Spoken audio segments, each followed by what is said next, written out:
நமஸ்காரம். மகாமுனிவர் ததீச்சி அறிவின் சிகரம்.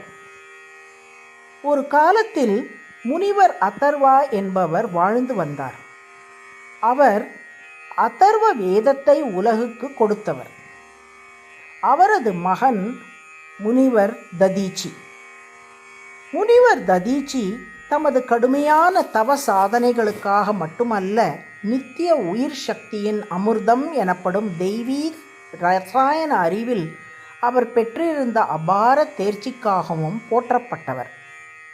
அந்த அறிவு மனிதர்களை முதுமை, நோய், மரணம் ஆகிய எல்லைகளிலிருந்து விடுவிக்கக்கூடியது. இத்தகைய மகத்தான அறிவு தேவர்களின் அரசன் இந்திரனின் உள்ளத்தில் ஆழ்ந்த அச்சத்தை எழுப்பியது. அந்த அறிவு ஒரு நாள் தன் ஆட்சிக்கே சவாலாக மாறிவிடுமோ என்ற பயத்தால் ததீச்சி அந்த அறிவை யாரிடமாவது பகிர்ந்தால் அவருடைய தலையை வெட்டி விடுவேன் என்று இந்திரன் கடும் ஆணை பிறப்பித்தான். சூரிய பகவானும் அவருடைய துணைவி சஞ்சனாவும் பெற்ற இரட்டையர் அஸ்வினி குமாரர்கள். தேவர்களின் மருத்துவர்களாகவும் அறுவை சிகிச்சை கலையில் ஒப்பற்றவர்களாகவும் விளங்கினர். தெய்வீக அறிவை பெறும் ஆவலுடன் அவர்கள் ததீச்சி முனிவரை அணுகி அந்த அறிவை வேண்டினர். இந்திரனின் கொடிய ஆணையை நினைவுபடுத்தி முனிவர் அதனை மென்மையாக மறுத்தார். ஆனால் அறிவும் சிந்தனையும் நிறைந்த அஸ்வினி குமாரர்கள் ஒரு அதிசயமான திட்டத்தை அமைத்தனர். அவர்கள் ததீச்சியின் தலையை அகற்றி குதிரையின் தலையை அதற்கு பதிலாக பொருத்தினர். இவ்வாறு இந்திரனின் ஆணையை சொற்பொருளில் மீறாமல் தெய்வீக அறிவை பரிமாறும் வழியை உருவாக்கினர். குதிரை தலையின் வாயிலாக ததீச்சி முனிவர் நித்திய உயிர் சக்தியின் அமிர்தம் தயாரிக்கும் தெய்வீக முறையை அவர்களுக்கு போதித்தார்.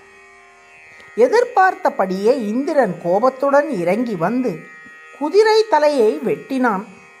தன் ஆணை நிறைவேறியது என எண்ணி அவன் அங்கிருந்து சென்று விட்டான்.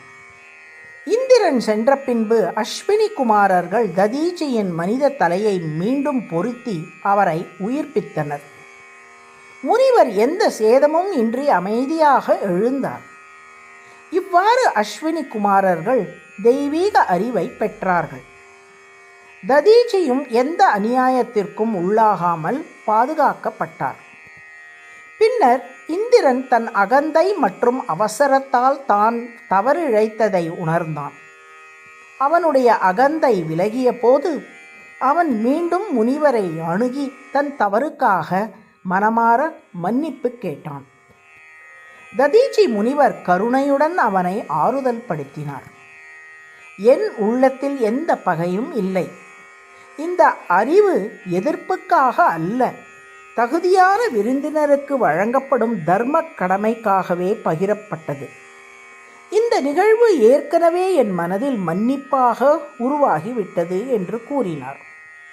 அதன் பின் முனிவர் கூறினார், குதிரை தலை தன் வாக்கால் புனிதம் அடைந்ததால் இப்போது தெய்வீக தன்மை பெற்றுவிட்டது. அது உயிரற்றதாக இருந்தாலும் அதில் மறைந்துள்ள அறிவின் ஒளி நிலைத்திருக்கும். பின்னாளில் அந்த புனித அவயத்திலிருந்து மேலும் ஆழமான அறிவுகள் தோன்றி தர்மத்தை காக்கும் ஆயுதங்களும் பாதுகாப்பு அறிவியல்களும் உருவானதாக மரபு கூறுகிறது. இவ்வாறு அச்சத்திலும் அகந்தையிலும் தொடங்கிய நிகழ்வு இறுதியில் உயர்ந்த அறிவுக்கும் பிரபஞ்ச சமநிலைக்கும் வழிவகுத்தது. பதவி அளிக்கும் அதிகாரம் அகந்தையை வளர்க்கும். உண்மை அறிவு அந்த அகந்தையை கரைக்கும். இந்திரனின் வீழ்ச்சி அவன் ஆசனத்திலிருந்து அல்ல, அவன் அறியாமையிலிருந்து. அவன் தன் தவறை உணர்ந்த தருணத்தில் அவனது உயர்வு தொடங்கியது. இந்த கதையின் போதனை இதுவே. உண்மையான ஞானம் அதிகாரத்திலும் வலிமையிலும் இல்லை. அது பணிவு, மன்னிப்பு மற்றும் தவறை ஒப்புக்கொள்ளும் தைரியத்தில் உள்ளது. தூய்மையுடன் பகிரப்படும் அறிவு எப்போதும் குறையாது. அது பகிரப்படும் போது இன்னும் உயர்ந்து ஒளிரும்.